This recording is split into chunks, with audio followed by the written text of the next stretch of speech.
अस्सलाम वालेकुम। I am Chaudhary Shahad. हम जो है वो डिस्कस कर रहे थे चैप्टर नंबर 2 BL थराजा का नेटवर्क एनालिसिस का। इसका हमने पार्ट 1 कवर किया है, उसमें हमने कुछ MCQs इसके कवर किए हैं। अब पार्ट 2 में जो है वो रिमेनिंग MCQs कवर करते हैं इसके। MCQs नंबर 111 है, इन RLC series circuit the impedance at resonance. जो ये इम्पीडेंस होती है रेजोनेंस कंडीशन में वो जस्ट रेजिस्टेंस के इक्वल होती है। ये भी हम जब नेक्स्ट चैप्टर में हम डिस्कस करेंगे RLC को, चैप्टर नंबर 5 में, तो वहाँ पे इसको डिटेल में डिस्कस करेंगे।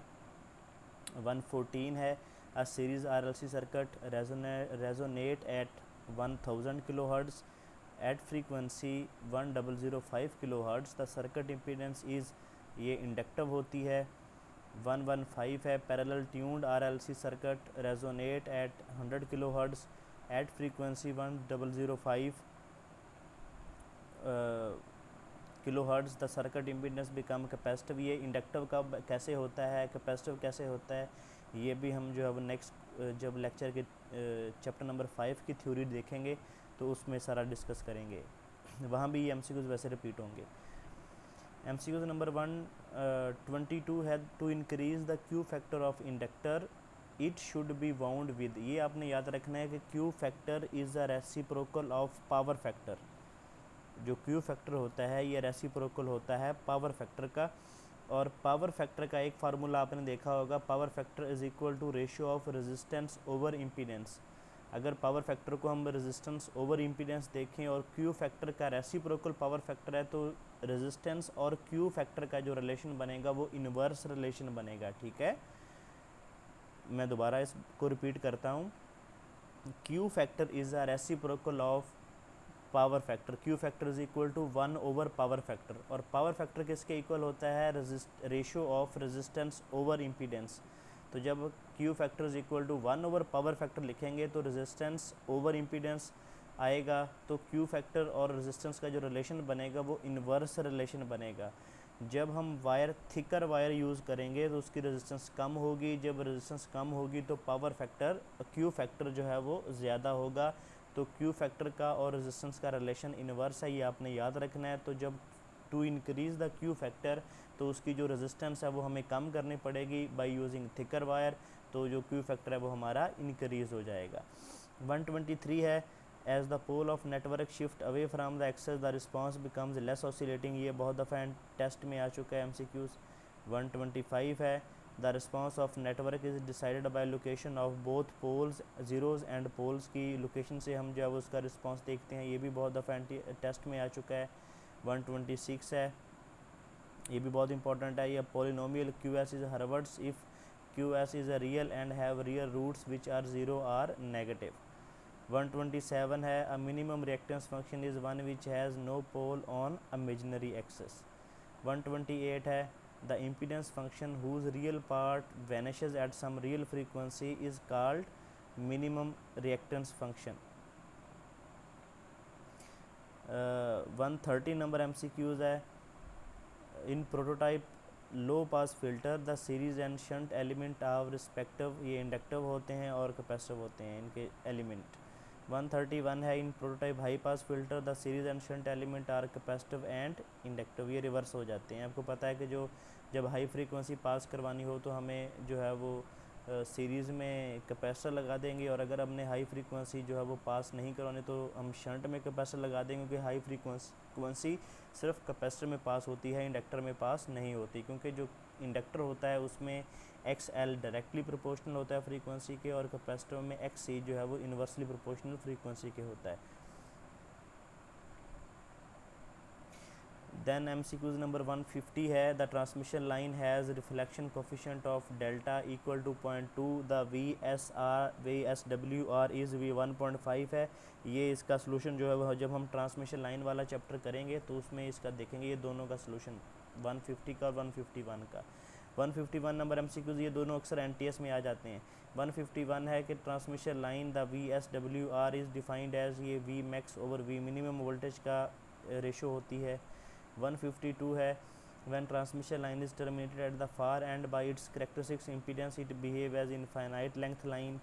153 है, distortion less transmission line attenuation constant equal R G के स्क्वायर रूट के इक्वल होता है। 154 है, a transmission line of characteristics impedance Z naught is terminated in impedance Z R, the reflection coefficient equal to Z R minus Z naught over Z R plus Z not.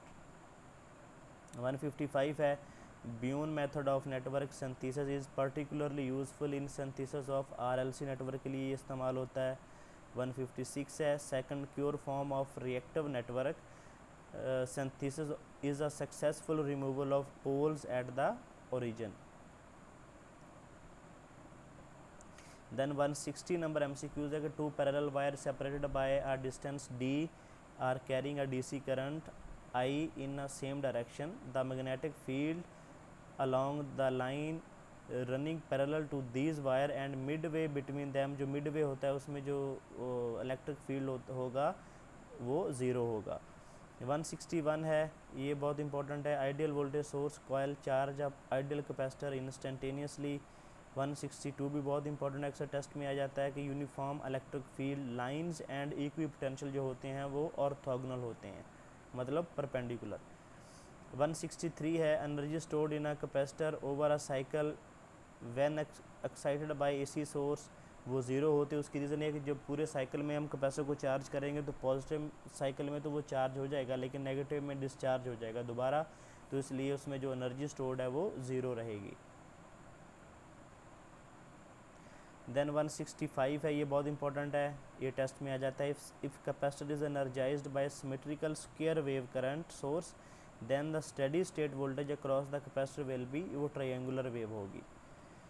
167 number MCQs है, two coils have equal resistance but different inductance are connected in series, the time constant of the series combination is average of the time constant of the individual coil, ये इसका correct answer B है। Then 178 है, relative to a given fix tree of a network link voltage form a independent set. MCQ number 187 है, two coil having equal resistance but different inductance are connected in a series, the time constant of the series are average of the time constant of the individual coil.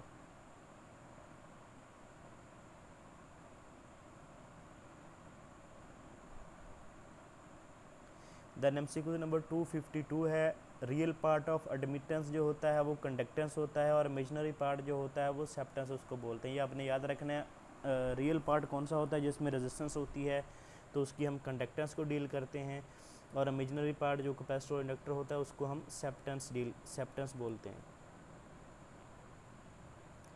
Then MCQ number 257 है, if the step response of initially relaxed circuit is known then the ramp response can be obtained by, उसको integrating the step response. 259 है, two coils have equal resistance but different inductance are connected in series, the time constant of the series combination is average of the time constant of the individual coil. 272 number MCQs है, the reciprocal of network function is, ये अमिटेंस function if the original function is an admittance function, ये भी बहुत important है, अक्सर test में आ जाता है।